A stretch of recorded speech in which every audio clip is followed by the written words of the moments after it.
Hello guys, आज का blog है जगन्नाथ का मंदिर, जो कि काफ़ी पुराना मंदिर है और काफ़ी इंटरेस्टिंग स्टोरी है इस मंदिर की। ये काफ़ी पुराने ज़माने से बना हुआ है। इस मंदिर की यह स्टोरी है, यहाँ पे बारिश होने का अनुमान पहले से ही लग जाता है कि इस बार बारिश कितनी होगी और कब होगी, किस प्रकार होगी। बाकी की स्टोरी आप पुजारी जी के अनुसार सुनेंगे। उन्होंने काफ़ी डिटेलिंग में हमको बताया है कि किस तरीके से यह वर्क प्रोसेस होता है। को छोड़ कि संपूर्ण पत्थर पे बूंदे नहीं आती, किनारे किनारे बॉर्डर पे बूंदे आती, फिर 8-10 रोज बाद संपूर्ण पत्थर पे बूंदे आती, तो फिर लेट अच्छी बरसात, फिर भादों या कुमार में ऐसी बरसात होगी कि बाढ़ आ जाएगी। यदि इसके कोने में, जिस साले कोने में बूंदे आई थी, तो फिर नॉर्मल बरसात, फिर कभी बरसात होगी कभी बरसात नहीं होगी, मतलब लगातार भी अच्छी बरसात नहीं होगी, ना बाढ़ आएगी। अच्छा, यही आज आश्चर्य का विषय बना हुआ है कि प्राचीन समय का पत्थर कितनी सटीक भविष्यवाणी करता है। दूसरी बात, इतना प्राचीनतम मंदिर जीवंत हालत में हमारे भारतवर्ष में कोई दूसरा मंदिर नहीं है। इसका प्रमाण क्या है कि इतना प्राचीन मंदिर पूरे भारतवर्ष में जीवंत हालत में नहीं है? इसका प्रमाण बताते हैं। देखेंगे कि ये जो चिन्ह बना हुआ है, ये जो चिन्ह बना हुआ है, इस चिन्ह को बड़ा सजा के मंदिर नुमा बना के उसके अंदर रखा गया। आप लोगों ने पढ़ा होगा कि सिंधु घाटी सभ्यता काल के लोग प्रतीक चिन्हों की पूजा करते थे, प्रकृति की पूजा करते थे, प्रतिष्ठा की पूजा करते थे। वही लिखा है कि सिंधु घाटी सभ्यता संसार की सबसे प्राचीनतम सभ्यता है, लेकिन वहाँ ये स्पष्टीकरण नहीं किया गया कि प्रतीक चिन्हों में किसकी पूजा करते थे, क्यों करते थे। अब हम बताते हैं कि इसकी पूजा क्यों करते थे। कारण ये कि मेरे यहाँ मूर्ति प्रतिष्ठा सिद्धांत के अंतर्गत जब भी हम भगवान विष्णु की मूर्ति स्थापित करते हैं, तो स्थापित करने से पहले हम जो है ये नीचे का सिरा बनाते हैं, और इस नीचे के सिरे को आज की हम अंग्रेजी भाषा में फाउंडेशन बेस करते हैं। और लेकिन हम पुराण की भाषा में इस नीचे के सिरे को क्या कहते हैं, पिंडी अथवा प्रकट बोलते हैं, इस नीचे के सिरे। और इसके ऊपर जो मूर्ति स्थापित करते थे उसको हम प्रकट पुरुष कहते थे। तो ये नीचे क्षेत्र हुआ प्रकृति। प्रकृति के 3 गुण होते हैं। कौन कौन 3 गुण होते हैं? सत, रज, तम। ये हो गई वेदी, जिसको आसन बोलते हैं। ये प्रकृति के बिल्कुल सेंटर पे बनाए गए, ये प्रकट चक्र है, रोटेट करता है। अभी गौर करेंगे कि प्रकट चक्र है जिसको गोला बनाना चाहिए, गोला नहीं बनाया, फूल बनाया। फूल क्यों बनाया? कलाकार जब भी कोई कला बनाता है तो कला के अंदर अपना उद्देश्य छिपाता है, इसीलिए लोग कहते हैं कलाएं बोलती हैं। कलाकार यहाँ कला के माध्यम से बताना चाहता है कि जो प्रकृति है, इस प्रकृति की मुख्य देवी माया लक्ष्मी जी। यहाँ लक्ष्मी जी का चक्र चल रहा है, सब लोग माया के पीछे दौड़ रहे हैं। लक्ष्मी जी को पसंद क्या है? कमल का फूल। इसीलिए हमारे यहाँ पुराणों में कहा गया, पद्माननी पद्मनी पदपत्रे पद्मप्रिय पद्मलायताक्षी विश्वप्रिय विष्णुकूले पुत्पात पद्मयी शनि। इसलिए कमल का फूल प्रकृति के सेंटर में बना करके कलाकार ने दर्शाया कि प्रकृति की मुख्य देवी योग माया लक्ष्मी जी, अर्थात कमल के फूल से लक्ष्मी जी की पूजा को यहाँ प्रतीकात्मक कर दिया गया। अभी गौर करेंगे कि यहाँ प्रतीकात्मक पूजा करता है, यहाँ मूर्ति पूजा करता है। ये क्यों किया? क्योंकि हमारे यहाँ एक सिद्धांत है कि भगवान विष्णु की पूजा बगैर लक्ष्मी जी के अधूरी होती है। इसीलिए कहीं भी देखेंगे तो विष्णु के साथ लक्ष्मी जी मिलते हैं। लेकिन यहाँ जगन्नाथ जी, जगन्नाथ जी के साथ लक्ष्मी जी का प्राविधान है। लेकिन अब जगन्नाथ जी हैं कौन? विष्णु का स्वरूप। यदि विष्णु का स्वरूप है तो इनकी अकेले पूजा होती है अधूरी। इसलिए कमल के फूल से लक्ष्मी जी की पूजा को प्रतीकात्मक कर दिया गया। दूसरा देखेंगे कि ये जो मूर्ति है, इस मूर्ति के जो इतिहास के विशेष जानकार हैं वो देखते ही बता देंगे कि ये मूर्ति बहुत ही प्राचीनतम और दुर्लभ मूर्ति है। इधर देखेंगे ये सर्प हैं, ये सर्प हैं, ये पशु हैं, ये पशुपतिनाथ है। ये शिवलिंग है, जो शिव खिल गया, टूट गया। ये देखेंगे ये शिवलिंग है, शिवलिंग के ऊपर बैठे हुए। पशुपतिनाथ के ऊपर भगवान विष्णु विराजमान है। ऐसी मूर्ति आपको पूरे भारतवर्ष में देखने को नहीं मिलेगी। कहीं सुना ही नहीं होगा कि कहीं ऐसा मंदिर है जहाँ शंकर जी के ऊपर भगवान विष्णु विराजमान हो। इतिहास में आप हड़प्पा सभ्यता पढ़ेंगे तो बिल्कुल सेम टू सेम यही फोटो मिलेगी। हड़प्पा और सिंधु घाटी सभ्यता काल का कोई भी स्थान आपको जीवंत नहीं मिलेगा, क्योंकि जितने भी स्थान मिले हैं सब खुदाई से खंड है। चाहे लोथल हो, रोपड़ हो, कालीबंगा, हड़प्पा, मोहनजोदड़ो, सभी स्थान खुदाई से मिले। तो इसलिए इस मूर्ति के माध्यम से कहा जाता है कि इतना प्राचीन मंदिर जीवंत हालत में हमारे भारतवर्ष में कोई दूसरा मंदिर नहीं बना। अगला पॉइंट है, देखेंगे कि ये 12 खंभे। जब आप राजा शिवी का इतिहास पढ़ेंगे, कबूतर वाले राजा शिवी का, एक तरफ तराजू में कबूतर, दूसरी तरफ अपना मांस काट के रखते गए। तो ये 12 द्वारी राजा शिवी के जमाने में बनती थी। ये सब खंभों के बीच जगह होती थी, ओपन होता था। लेकिन जैसे जैसे राजा आते गए इसको कवर कर दिया गया, ढक दिया गया। अब हम ध्यान देंगे कि राजा शिवी कौन हुए? राजा शिवी चंद्रवंश में दुष्यंत और शकुंतला से बहुत पहले हुए। दुष्यंत और शकुंतला के बहुत बाद महाभारत, महाभारत के बाद उड़ीसा जगन्नाथपुरी बनी। तो ये 12 खंभे प्रमाणित करते हैं कि नहीं उड़ीसा के जगन्नाथपुरी से प्राचीनतम अर्थात महाभारत से बहुत पहले का है। दूसरी बात एक और गौर करेंगे कि ये देखेंगे टोटल पत्थरों का बना हुआ है, इसमें कोई भी ईंट का काम नहीं।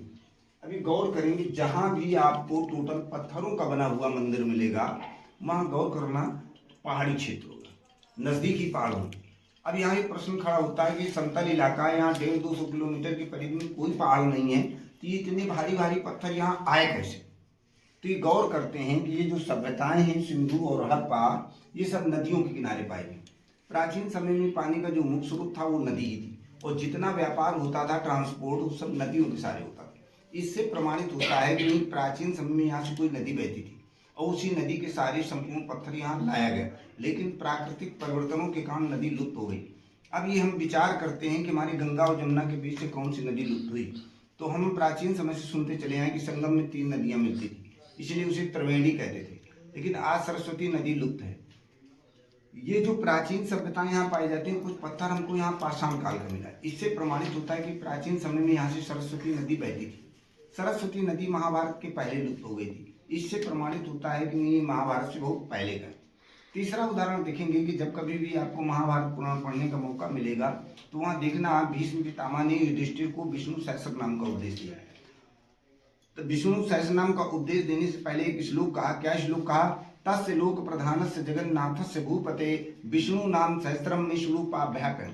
एक बात गौर करेंगे कि जब महाभारत के बाद जगन्नाथ हुए तो ये महाभारत में जगन्नाथ शब्द कहाँ से है? तो ये महाभारत का श्लोक प्रमाणित करता है कि महाभारत के पहले जगन्नाथ थे। जैसे आज भगवान कृष्ण को जगन्नाथ कहते हैं, प्राचीन समय में भगवान विष्णु को ही जगन्नाथ कहते थे। अब यहाँ दर्शाया गया जगन्नाथ क्यों कहते हैं, देखेंगे ये जो नीचे का शिरा है ये शिव अर्पित है। शिव मूर्ति में जलाधार होता है, पानी निकलने के लिए उत्तर दिशा को होता है, यहाँ जलाधार।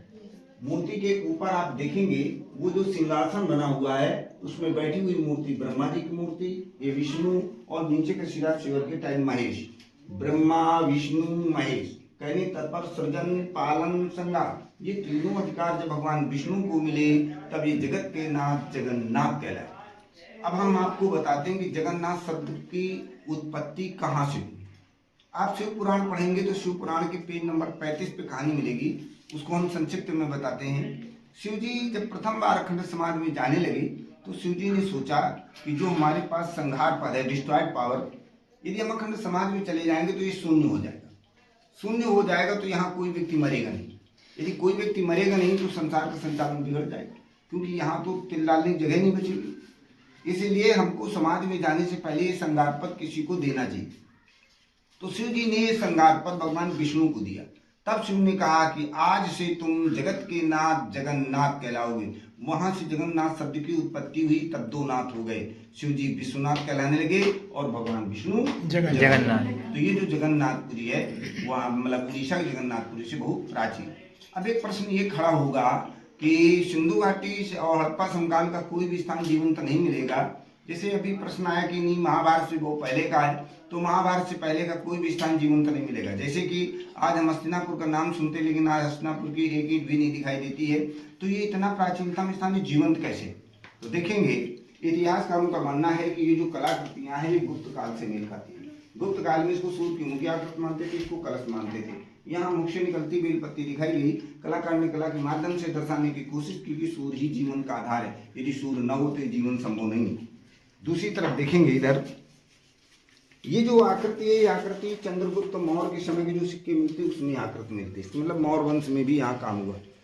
दूसरी बात देखेंगे कि जैसे ही आपने मंदिर में प्रवेश किया, जो प्रथम खंड है वहाँ एक कोठी दक्षिण साइड में, एक कोठी उत्तर साइड। जो दक्षिण साइड में कोठी उसमें खड़ी मूर्ति, वो सूर्य मूर्ति। इतिहासकारों का मानना है कि जो सूर्य की मूर्तियां हैं वो ईसा मसीह के जन्म से 2 सदी पूर्व बनती थी। उसके बाद सूर्य की मूर्तियों का बनना ही बंद हो गया है, फिर शैव धर्म आ गया है। उत्तर साइड की कोठरी में भगवान विष्णु की लेटी हुई मूर्ति है। तो इतिहासकारों का मानना है कि जो विष्णु की लेटी हुई मूर्तियां हैं ये कुषाण काल में बनती थी। कुषाण काल का प्रमुख राजा कनिष्क दूसरी सदी। अब एक बात ये देखेंगे, ये जो मानसून पत्थर है इसी जस्ट उत्तर साइड में, इसके जस्ट लगा हुआ उत्तर साइड में एक पत्थर है, उस पत्थर में डिजाइन बनी हुई। इस डिजाइन को गौर से देखेंगे, ये अर्ध सूर्य का चिन्ह।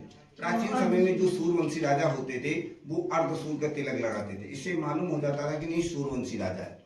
एक बात और ध्यान देंगे कि जब राम जन्मभूमि का मुकदमा सुप्रीम कोर्ट में चल रहा था तब सुप्रीम कोर्ट ने पुरातत्व को निर्देश दिया, क्योंकि वहाँ मुसलमान कहते थे कि हमारा पुराना स्थान है, हिंदू कहते थे हमारा पुराना स्थान है। कोर्ट जो है मुजवानी पे निर्णय नहीं देता, उसके लिए ठोस सबूत चाहिए। इसीलिए उसने पुरातत्व को निर्देश दिया कि पुरातत्व ये पता लगाए कि क्या राम जन्मभूमि में कुछ पुरातत्विक अवशेष पाए जाते हैं। तब पुरातत्व ने वहाँ खुदाई कराई, तो खुदाई कराने में इसी प्रकार का अर्धसूर का चिन्ह वहाँ खुदाई में मिला। एक बात आप गौर करेंगे कि अर्धसूर का चिन्ह राम जन्मभूमि खुदाई में मिलना, अर्धसूर का यहाँ पाया जाना, इससे प्रमाणित करता है कि राम जन्मभूमि से इस मंदिर का कनेक्शन है। जिस राजा ने वहाँ निर्माण कराया उस राजा ने यहाँ भी निर्माण कराया। अब एक बात गौर करेंगे कि राम जन्मभूमि निर्माण कराने वाले राजा को अयोध्या से लेकर यहाँ तक जो कोई स्थान नहीं मिला निर्माण कराने के लिए, उसने यहीं पर जो काम को कराया कि।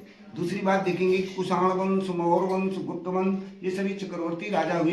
इन चक्रवर्ती राजाओं ने यहीं पे आके निर्माण क्यों कराया? यहाँ से 3 किलोमीटर भीतर गांव गुप्त काल का मंदिर है, सभी राजा वहीं काम कराते थे। इससे प्रमाणित होता है कि प्राचीन समय में मेन जगन्नाथपुरी यही थी और ये फेमस स्थान था। इसीलिए जो भी राजा आता गया वो अपनी अपनी कला का प्रदर्शन करता गया। इसके मतलब यहाँ कंटिन्यू काम जारी रहा, इसलिए इतना प्राचीनतम स्थान जीवंत बना रहा, नहीं तो ये भी खंडहर हो गया होता, पता न लगता।